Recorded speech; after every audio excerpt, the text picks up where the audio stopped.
नमस्कार सगळ्यांना. महाराष्ट्र शासनाने एक नवीन स्कीम आणलेली आहे, आई योजना. बऱ्याच दिवसापासून चालू आहे, पण लोकांना अजून अवगत नाहीये ती स्कीम.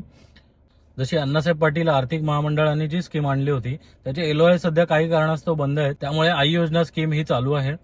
तर आई योजना स्कीम मध्ये काय आहे, तर आई योजना स्कीम मध्ये तुम्हाला कोणते कोणते डॉक्युमेंट्स लागणार आहेत आणि कोणते कोणते उद्योग त्याच्यामध्ये येणार आहेत. आई योजना स्कीम मध्ये तुम्ही टुरिस्ट व्यवसाय करू शकता.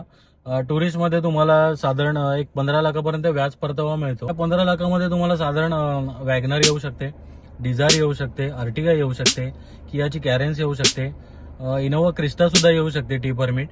पण इनोवा क्रिस्टामध्ये तुम्ही जेवढं लोन घेणार फक्त 15 लाखापर्यंत तुम्हाला व्याज परतावा. तर त्या आई योजना स्कीमसाठी तुम्हाला काय काय डॉक्युमेंट्स लागणार आहेत ते मी तुम्हाला रफली सांगतो. पहिलं तर महिलेचं आधार कार्ड लागेल, पॅन कार्ड लागेल, उद्यम आधार लागेल. उद्यम आधार हा त्यांच्या नावावरती असला पाहिजे. 500 रुपयाचा स्टॅम्प पेपर लागेल, त्यावरती डिक्लेरेशन असेल. डिक्लेरेशनचा फॉर्मॅट तुम्हाला मी स्क्रीनवरती दाखवतो. त्यानंतर जेपीजी एक फोटो लागेल आणि कॅन्सल चेक लागेल, तोही सेव्हिंग अकाउंटचा.